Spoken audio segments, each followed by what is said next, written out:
Assalamualaikum warahmatullahi wabarakatuh. Shalom, Om Swastiastu, Namo Buddhaya, salam kebajikan.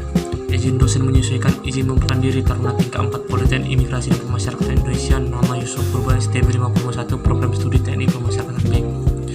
Izin Bapak, kali ini saya akan melakukan presentasi tentang bagaimana politik hukum dan perkembangan pemasyarakatan dari masa ke masa. Mengenal ilmu politik. Pengertian politik secara etimologis berasal dari kata polis, berarti negara atau kota, dan seni dan ilmu untuk meraih kekuasaan secara konstitusional maupun non-konstitusional. Fokus utama pada proses pembuatan keputusan dalam masyarakat. Ruang lingkup dalam politik mencakup berbagai aspek kehidupan bernegara. Pertama, teori politik lembaga politik seperti presiden, DPR, partai politik.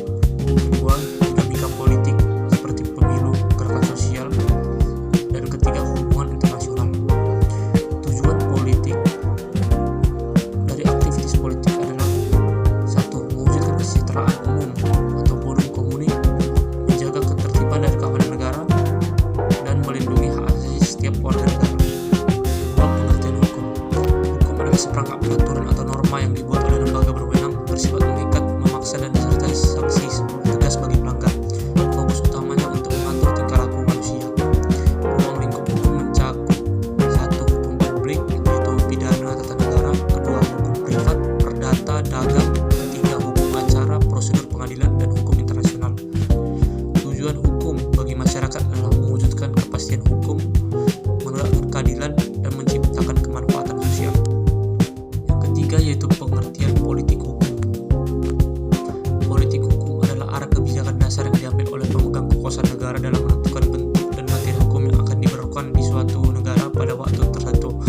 Fokus utama pada pilihan-pilihan strategis dalam pembentukan dan pelaksanaan hukum. Ruang lingkup politik hukum mencakup: 1. Arah kebijakan hukum nasional atau garis besar pembangunan hukum. Kedua, kebijakan pembentukan hukum baru atau proses legislasi. Ketiga, kebijakan pelaksanaan dan penegakan hukum. Keempat, kebijakan perubahan atau penggantian hukum yang sudah ada. Tujuan dari politik hukum adalah mewujudkan tatanan hukum yang sesuai dengan cita-cita kita, menegakkan prinsip-prinsip negara hukum, mewujudkan sinkronisasi dan harmonisasi dalam penegakan hukum, dan menciptakan kepastian, keadilan, dan kemanfaatan sosial. Yaitu pemasyarakatan. Pengertian dari pemasyarakatan menurut Undang-Undang 22 Tahun 2022 adalah tatanan mengenai arah, batas, dan cara perlakuan terhadap warga binaan berdasarkan asas pemahaman persamaan dengan hukum, keadilan, kemanusiaan, ketertiban, kemanfaatan, dan proporsionalitas. Fokus akademis dari pergeseran sistem kepanjatan retributif menuju sistem yang berfokus pada pemulihan hubungan atau reintegrasi sosial yang didukung oleh literatur hukum peradilan pidana. Ruang lingkup subjek perlakuan yaitu: 1. Tahanan atau orang yang ditahan untuk kepentingan penyidikan, penuntutan, pemeriksaan sidang. Kedua, anak binaan, anak yang berusia 14-18 tahun yang menjalani pidana di LPKA. Ketiga, narapidana atau terpidana yang menjalani pidana hilang kemerdekaan di lapas. Keempat, klien, orang dalam bimbingan balai pemasyarakatan. Tujuan pemasyarakatan menurut Undang-Undang 22 Tahun 2022 yang sebagaimana diatur dalam pasal 2 yaitu: pertama, memberikan jaminan perlindungan hak tahanan dan anak. Kedua, meningkatkan kualitas kepribadian dan kemandirian agar menyadari kesalahan. Ketiga, memberikan jaminan perlindungan kepada masyarakat dari pengulangan tindak pidana. Keempat, mewujudkan reintegrasi sosial atau pulihnya hubungan. Pertama yaitu perkembangan pada masa Hindia Belanda, struktur dan paradigma penjara Hindia Belanda atau kita sebut dengan Gevangenis Prison. Pertama, paradigma utama yaitu penjaraan dan retributif. Pada masa Hindia Belanda ada deterrence atau menciptakan rasa takut agar tidak melawan pemerintah kolonial. Yang kedua, retributif, fokus pada pembalasan dendam atau pain and suffering. Ketiga, dualisme hukum, di mana diskriminasi tajam perlakuan antara golongan Eropa dan pribumi Timur Asia.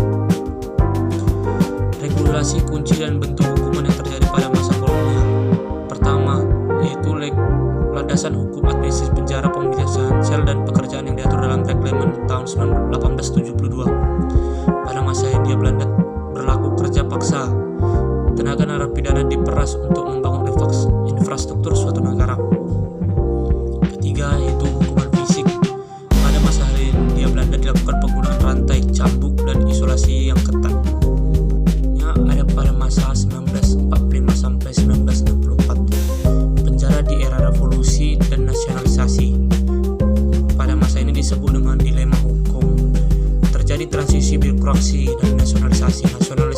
operasi pengambilan pengelolaan penjara dari Belanda ke administrasi Republik Indonesia.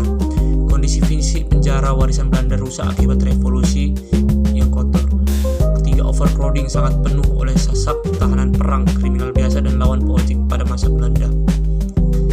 Dualisme hukum terjadi pada masa ini, di mana masih berlakunya hukum kolonial karena belum ada hukum nasional. Ada masalah anggaran yang terjadi karena terbatasnya anggaran untuk perawatan dan pemakanan narapidana, dan terjadinya minimnya perawatan karena yaitu keterbatasan dana pada kesehatan dan gizi para narapidana. Pada tanggal 27 April sampai 4 Mei 1964, yaitu diberlakukan latar belakang baru dan definisi baru formalisasi doktrin pemasyarakatan oleh Dr. Saharjo pada tahun 1963 pada sistem administrasi konkret. Penjara resmi berganti nama menjadi lembaga pemasyarakatan. Narapidana bukan sampah melainkan subjek yang harus dipulihkan. Negara tidak berhak membuat narapidana lebih buruk sebelum masuk penjara.